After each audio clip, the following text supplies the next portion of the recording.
आप सभी का स्वागत है। आज की इस क्लास में हम लोग बात करने वाले हैं यूपी जीके के नेक्स्ट पॉइंट उत्तर प्रदेश के पंचायती राज व्यवस्था। इस क्लास में हम लोग किस पर डिस्कस करेंगे तो उत्तर प्रदेश की पंचायती राज व्यवस्था। आशा करते हैं आप लोग अच्छे होंगे, अच्छे से स्टडी कर रहे होंगे। तो आप लोगों से रिक्वेस्ट है क्लास में अंत तक जरूर बने रहिएगा। आपको बहुत कुछ महत्वपूर्ण पॉइंट्स देखने को इस क्लास में मिलेंगे जो सीधे आपके एग्जाम में भी आएंगे। तो चलिए बिना देरी के क्लास को शुरू करते हैं। हम लोग देखने वाले हैं तो हमारा पंचायती राज व्यवस्था। तो सबसे पहले पंचायत का अर्थ क्या होता है, तो पंचायत का अर्थ है एक सभा यानी एक आयत या पांच लोग जो शासन में राज करते हैं। पंचायत का अर्थ एक सभा या पांच लोगों का समूह जो शासन में क्या करते हैं, शासन या राज करते हैं।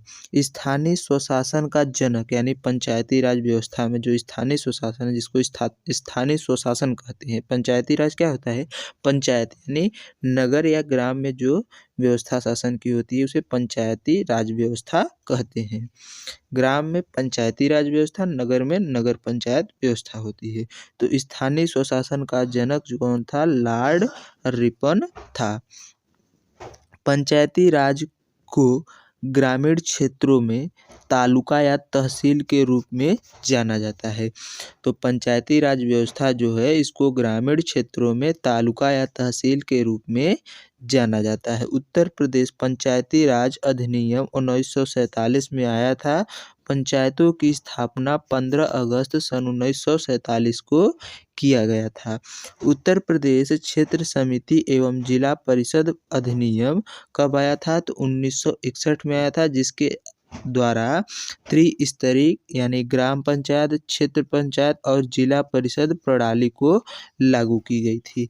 तो सबसे पहले पंचायती राज अधिनियम 1947 में आया था। उसके बाद उत्तर प्रदेश में क्षेत्र समिति एवं जिला परिषद अधिनियम के द्वारा त्रिस्तरीय पंचायती राज व्यवस्था को लागू किया गया था। त्रिस्तरीय में ग्राम पंचायत, क्षेत्र पंचायत और जिला परिषद आता है।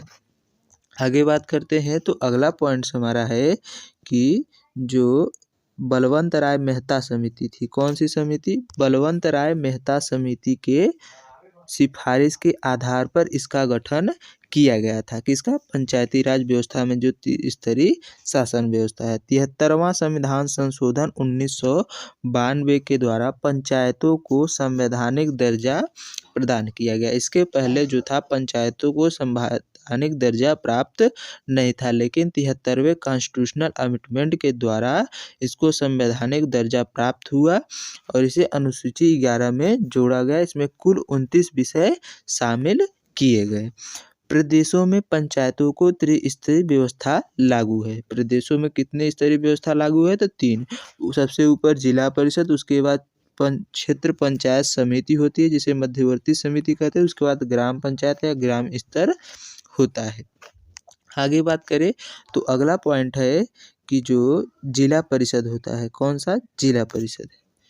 जिला परिषद या जिला पंचायत में जो होता है डिस्ट्रिक्ट पंचायत में त्रिस्तरीय व्यवस्था में सबसे शीर्ष पर जिला पंचायत होता है, जिसके अध्यक्ष एवं उपाध्यक्ष का चुनाव जिला पंचायत के सदस्यों के द्वारा होता है। तो क्या होता है, जिला पंचायत जो सदस्य होते हैं उनके द्वारा जिला पंचायत अध्यक्ष एवं उपाध्यक्ष का चुनाव होता है। क्षेत्र पंचायत की जो है द्विस्तरीय शासन व्यवस्था है, जो प्रत्येक क्षेत्र पंचायत में एक प्रमुख तथा एक उप प्रमुख होता है। प्रमुख का चुनाव ग्राम सभा द्वारा चुने गए क्षेत्र पंचायतों के सदस्यों के द्वारा होता है।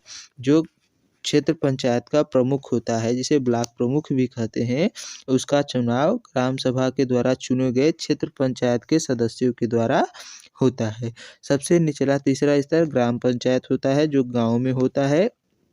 ये सबसे निचला स्तर होता है। इसके अध्यक्ष प्रधान होते हैं, जो सीधे तौर पर गांव की जनता के द्वारा प्रत्यक्ष रूप से चुने जाते हैं।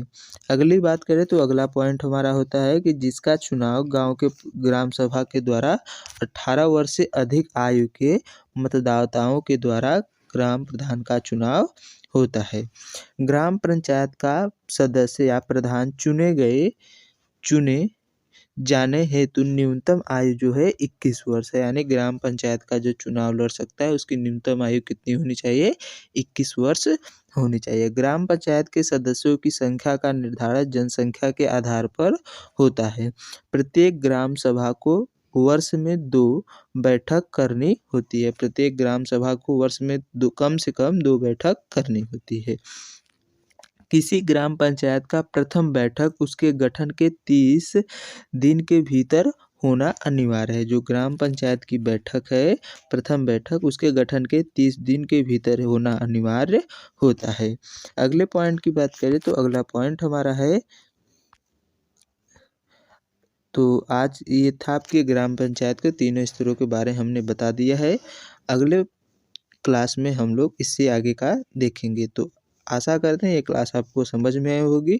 अगर कुछ पॉइंट डाउट्स है तो एक बार क्लास को पीछे कर दोबारा देखेंगे तो आपको सब कुछ क्लियर हो जाएगा। चलिए मिलते हैं नेक्स्ट क्लास में, तब तक के लिए अपना ध्यान रखिए। जय हिंद, जय भारत।